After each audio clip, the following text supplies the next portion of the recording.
Welcome to The Purpose and the Pivot, the podcast for women who know it's time for more. With your host, C. Renee McLain, career and life coach and champion for women navigating change with confidence and clarity. Each week, we'll have real conversations about career moves, life transitions, mindset shifts, and the power of redefining your purpose at every stage of life. Whether you're pivoting professionally, personally, or both, this is your space for guidance, growth, and grounded support. Let's dive in. Welcome to The Purpose and the Pivot. Today's episode is how to rebuild trust, self-trust, after a major life pivot. And we are speaking with none other than Kristen Lane. And she is going to be talking to us about how to rebuild self-trust after a major life pivot. Everybody, welcome Kristen Lane. Yeah. So Kristen, tell us your full name and your current title, your business, before we get started. Yeah, my name is Kristen Lane, and I'm a somatic feminine sovereignty mentor, and my business is Kristen Lane. All right. Thank you so much for that. And so, what are you doing professionally and personally in this season? So right now is a season of rebuilding for me. Personally, I'm in a major life transition. I left a 15-year relationship, closed down a salon that I was running for the last 13 years, relocated with my kids, and started over in a way that kind of forced me to stop performing a life that looked good on paper and actually building one that feels good for me and my family. Okay, great. And how would you describe your life right now, Kristen? It feels really raw and grounded and just really honest and true to myself. It's no longer about holding everything together, grasping and living from scarcity and on autopilot, and just I'm really being true to myself and belonging to myself. Okay, great. And tell us, briefly describe the major life pivot that you just recently experienced. Yeah, so I just left a 15-year relationship, closed a business that I had for the last 13 years, and completely shifted my entire identity from holistic hairstylist to and having a partner to stepping into my work as a somatic mentor for women, and being a single mom, and just, really being honest with what I want to create in my life. It's been a major identity shift Okay. to, from hustle mode to really going into more of a creative mode. Like Okay. hairstyles was creative, but this is a different creativity for me. Um, and it also allowed me to get really honest with myself of boundaries that I wasn't upholding and seeing the truth for what it was. Life had a way of exposing a truth that I already knew in my body, in my intuition. And so my ex-partner was living a double life, and I knew that for years. And it was very isolating in the last couple of years. And so, I just had to kind of get really honest with myself and, give myself the time to make the decision, shatter the whole illusion that what I was living, and get out. So, yeah. Was there anything that actually led up to that moment for you to said, you know what, like a light bulb moment? What was it that led up to that moment that gave you that light bulb moment? I wish I could say that like I had this big moment of like my bags were packed and I was so ready to leave, and you know and just ready to walk out. But I kept giving myself another chance of, I wanted the family to work. I wanted things to really, I wanted our family to thrive and stay together. Neither one of us had come from a broken home. And so it wasn't like an immediate thing, but once the truth came out, it was like, you know, I knew this all along and it's time to go. And there were many times when I, had thoughts of leaving, and there were books that I was reading and I saw myself in those stories. And I just felt like this isn't my path, and I probably should get out of here, and so it was through all the work that I was doing for myself that I really just it supported me in a way to take those steps to really walk away. Okay. Did you see the pivot as a choice or a necessity or a combination of both? So at the same time, I was doing my own work, and I was also in such isolation, but Okay. it was also allowing me to like remember myself and do my own self work. And so I would say that the pivot really became necessary Okay. because I could no longer hold on to a life that I didn't believe in. Mhm. And, I just felt really, empowered to the point where, when truth comes out, I had to go. And the truth made it really impossible to stay in a place of denial. Okay. Yeah. Yeah. Yeah. What emotions did you experience during the transition? Mm. First, it was confusion, Okay. because I couldn't decipher who was telling me the truth. And I Mhm. just feel like when there's confusion and chaos, I just don't want to be a part of it.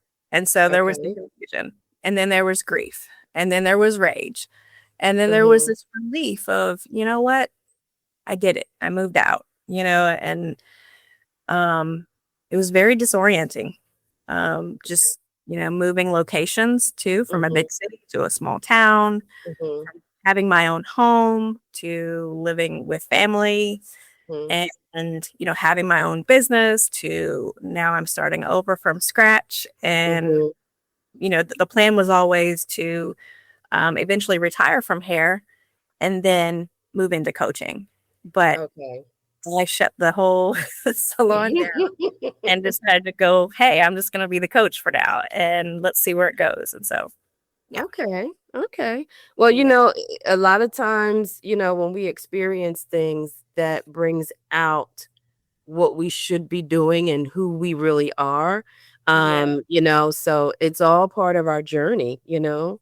Um, how did the pivot affect your confidence or your sense of identity? Mm. It it felt like it was just like a whole dismantling. Like I questioned everything. I questioned my Okay. intuition. I questioned my decisions. I questioned my identity as a mother, as a partner, and who I am as a businesswoman.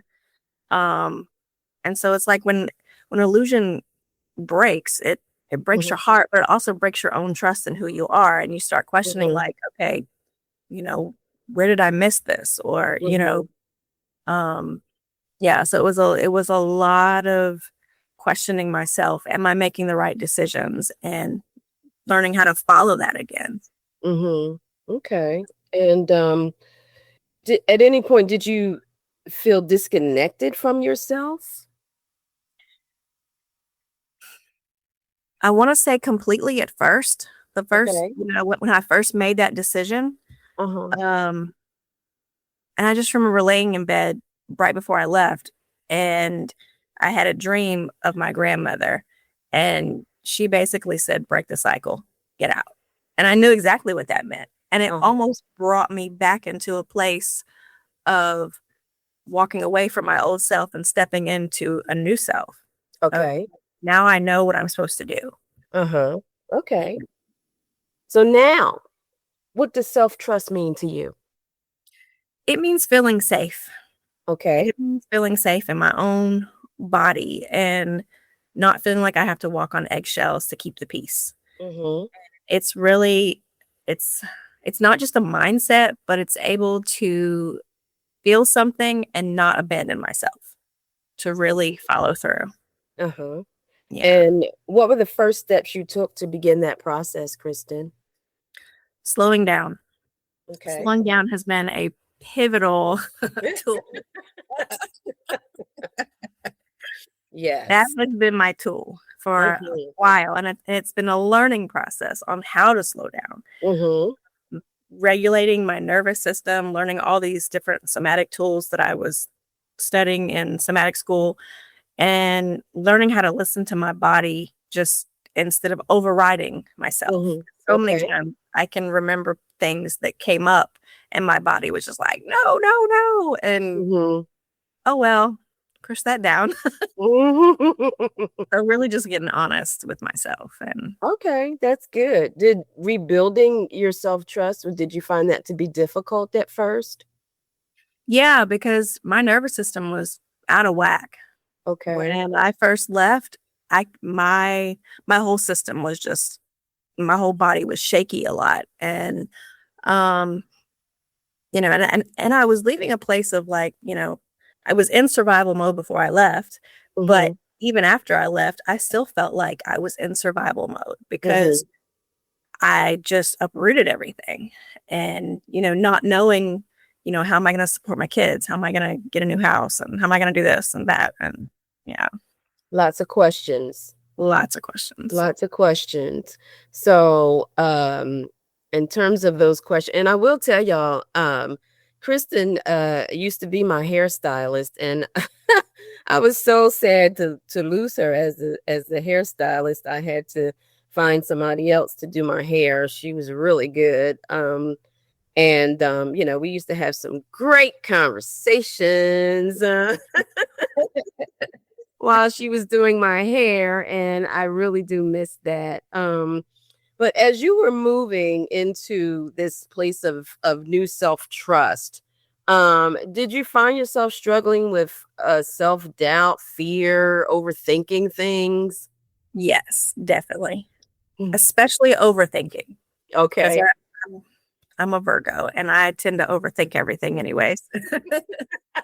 Replaying conversations and questioning every decision and, trying to figure it out instead of, Mhm. being really honest with myself and just like, what am I going to do? And, is this the right move? And, from even from homeschooling my kids their entire life and putting them in school, I questioned that for weeks. Like, is this the right decision? Mhm.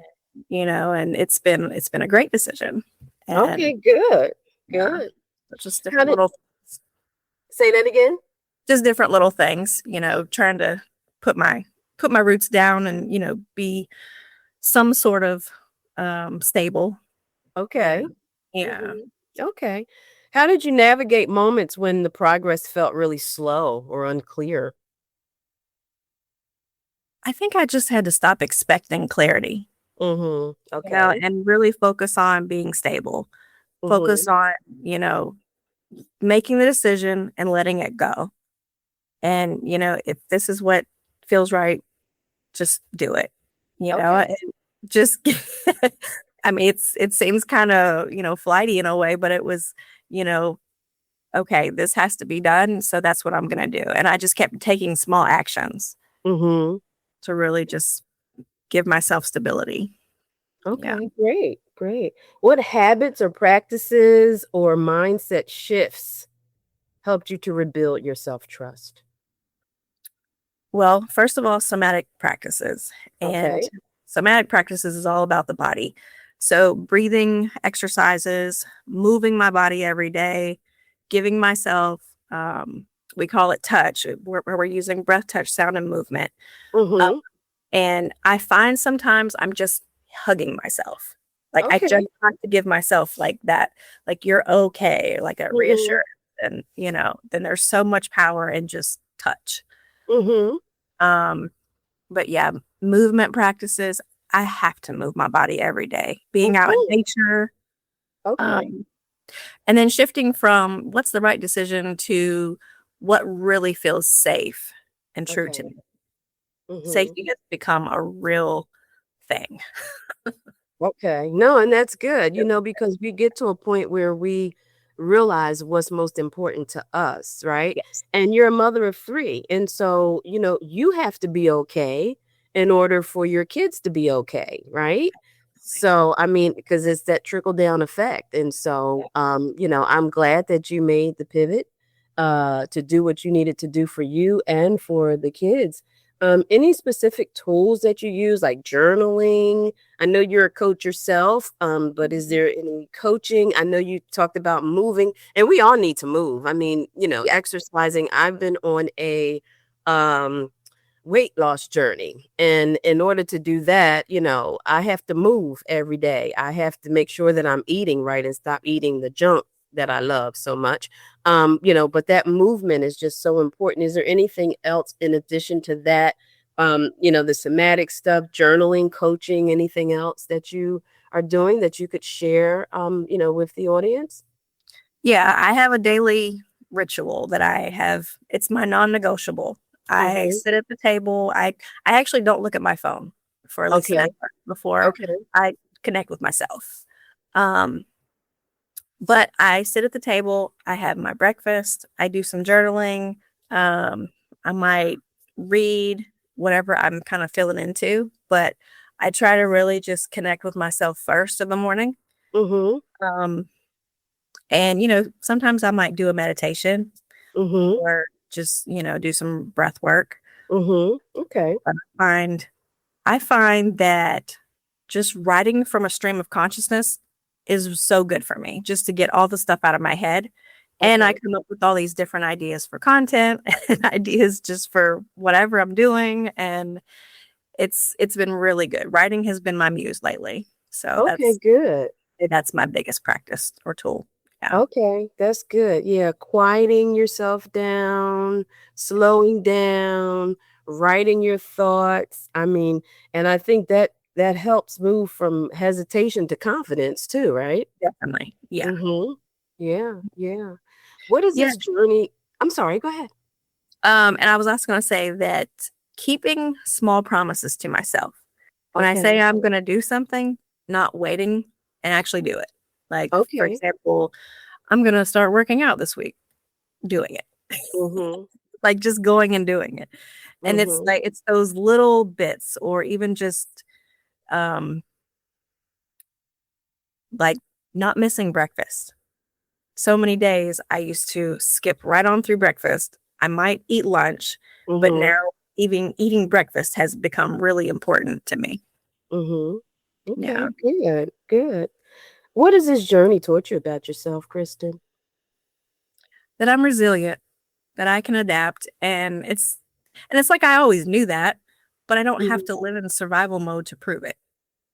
Mm-hmm. Yeah, Yeah. yeah, that part. That part right there. Yes, yes, yes. Yeah.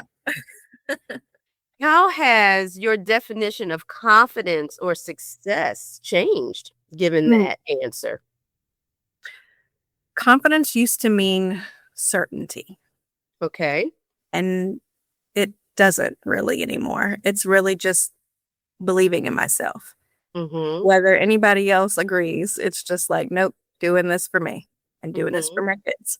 And this Mm-hmm. is what, now it means that I can feel anything without collapsing and completely losing my mind and abandoning Mm-hmm. myself. And, I can move through it. Mm-hmm. Okay, great. What are you most proud of in your growth process? That I stayed with myself, that I didn't completely lose myself in the process. I think even when I was still in the situation, I was still Mm-hmm. connected to myself. Mm-hmm. I just wasn't taking all the actions for it. So now, like even when it's uncomfortable, even when it's messy or unclear, I can still be with myself and okay, you know what? This is messy. I can be honest about it, Mm-hmm. get myself through it. Mm-hmm. Yeah. So Yeah. I'm really proud of that. That's good. Yeah. And we have to be true to ourselves. Yeah. Because I mean, we may be able to fool other people, but we really can't fool ourselves, right? Exactly. That's right. So we really do have to be true to ourselves. So that's good. That's Absolutely. real good. Well, Yeah. Kristen, what would you say to someone who feels like they've lost trust in themselves? You didn't lose it. You just have to remember it. And you adapt to survive. Yeah. You Mm-hmm. adapted to survive. Yeah. I think a lot of women forget that. Mm-hmm. Yeah. And Do we're what very, you do in yeah, the doing what we have to do. We are adaptable beings. yeah. We have to be. I mean, in this society, just in life in general, and personal pivots that we have to take. What Yeah. would you say is one misconception about rebuilding confidence after a setback? That it's quick and linear. It's layered and it's an embodied process and it's Mhm, cyclical. Like we go mhm, through cycles of in life and mhm, it requires us to actually feel what we're avoiding. And it's not an overnight thing to just mhm. rebuild. Yeah, it It takes takes time. time. It takes Yeah, time and grace. Yeah. yeah. It's a journey. Yeah. It's a journey. What would you say is one small step someone can take today to begin rebuilding their self trust? Learn how to pause. Learn how to just slow down and to pause, put your hand on your body and really just check in and ask yourself, how do I actually feel? Am I okay? What do I need? And not from like a place of fixing, but just really being honest of what do I need right now? Mm-hmm. And I find that it's such a small thing, but it's Mm-hmm. it's huge. Yeah, the power of pausing. Power of pausing. The power of pausing. I like that. That's another episode. Absolutely, because I mean, we're always so busy, right? Yes. And we're always like the Energizer Bunny, and we are not the Energizer Bunny. We need to pause. It's so important for us to do that. So, yes, the power of pause. I love that. I love that. Yeah. So, as we're getting toward the end of this episode, um, how has this experience reshaped your identity or your direction, would you say? I no longer build my life around being chosen or being validated. I build it from being in integrity with myself. And I think what so many women experience is not only, like a failure of discernment, but it's deception. And there are, you know, men out there that will mirror and perform and create this version of themselves to gain access. And it takes time for that mask to slip. And when it Mm, does, the body kind of feels like, wait a minute, who are you? mhm. What Yeah, what just and I happened here? think, yeah, what happened? And it's like it's a bond, and so that's Mhm, why there's so much healing that's involved when we move from a relationship and or even from the relationship with my business. mhm, There's so much that you have to be honest about mhm. and just really being integrity to yourself and owning one of the biggest realizations I think I came to one morning was it's okay that I miss him. It's okay that, I'm grieving. Mhm, And even if I'm not really grieving the person that I thought I was with, mhm, but it is that person that I thought I was with because mhm, that's the person that I knew. mhm. And, whether it was fake or not. And it was just like, that's what I was bonded with. Okay. So that really, just being honest with myself about my grieving process and my rage and, all the things that I was feeling. Mhm. Yeah. And that's good because we really do. We have to embody all of what we're feeling, Yeah. in order to heal. Yeah. Right? I mean, yeah, and so whether it's anger or rage or grief or sadness or whatever, just identifying all of those things so that we can process all of those things, so that we can move forward. So, what encouragement would you like to give someone today, Kristen, that's navigating a major life pivot right now? I would just say that you're not lost and you're in the space between identities. And even if it's disorienting, your body will recalibrate back to its truth. And the body always knows how to do that. I don't think we give the body enough credit for Mhm. its ability to readjust and rebuild. And then you don't just rebuild your life, you rebuild your standards, you rebuild your voice and your safety. Mhm. And you build the capacity within yourself, build up enough capacity to be resourced to where you can receive real love, whether that's, through family and receiving help, or, moving into something, another passion, or changing your job or a relationship, or, but you really, I think there's so much to be said about the time between relationships. And this is one thing I was telling a friend recently, that I haven't been single since I was 19. And these last 6 months have really taught me a lot. And it is about, rebuilding my standards, rebuilding my voice, rebuilding what feels good for me, and really, you know, putting myself first, the way I've always told my clients over the years. Yeah. So Mhm. that's really it. Yeah. And I think that part is so hard for us as women to put ourselves first. And I often tell this story because we are taught as women to put everybody else first. And then, whatever time, whatever space we have left over is for us.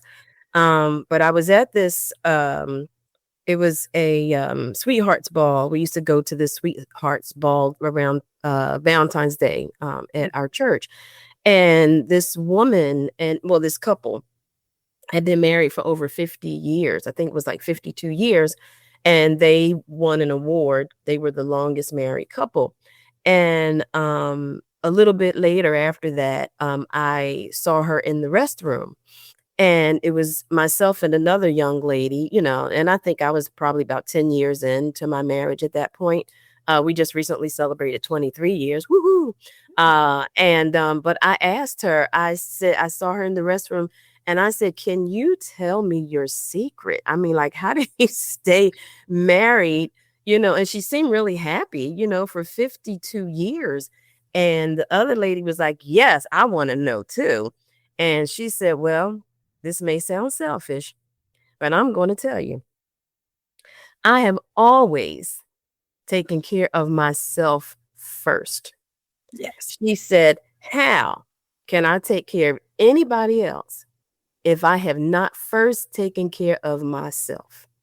absolutely. Right. You cannot pour from an empty vessel. Mm-mm. Man, that spoke volumes to me. And let me tell you, Kristen, and let me tell you, people out there who are listening, it has just changed how I approach things. And, because I don't feel empty, I make sure I take care of me, before I take care of my husband or anybody else, because I can't pour from an empty vessel. I have to pour into me first in order to be able to pour into anybody else.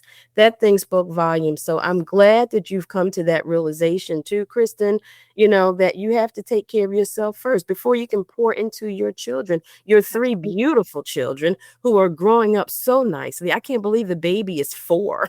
He's not a baby anymore, you know? And they are all so beautiful. Oh Thank gosh. you. This has been wonderful, Kristen. Is there anything else you'd like to promote during this episode that you're doing right now? Yeah, so I have a one-to-one mentorship that I'm offering that's for women who are rebuilding self-trust and reconnecting to the body and reclaiming their power after major life transitions. And I'm also getting ready to launch a group 4-week program called The Nourished Woman, and it's all about refilling that cup. Okay. Yeah. All right. All right. And how can listeners connect with you? So you can find me at kristenlane.com, and Kristen is with a K and with an I. And I'm also on Instagram at Kristen Lane Organic. Yep. Okay. And we're going to have her information in the show notes, guys. As we always put our information in the show notes, and our media director, for anybody who's thinking of starting a podcast, he is absolutely awesome. And so Kristen's information will also be in the show notes. And so, Kristen, we thank you so much for joining us today. This has been a pleasure.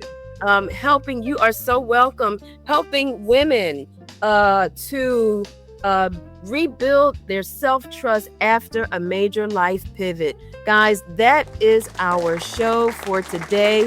Thank you so much for joining us. I am C. Renee McLain. And remember, until next time, be encouraged, enlightened, and empowered. Yes, yes, yes. Have a great day, everyone. Thank you for tuning in to The Purpose and the Pivot. If today's episode encouraged or inspired you, be sure to follow the show and share it with another woman who's navigating her own transition. For coaching support or to connect with C. Renee McLain directly, visit McLain Career and Life Coaching or schedule a consultation using the link in the show notes. Remember, your purpose evolves and you have permission to pivot. Until next time.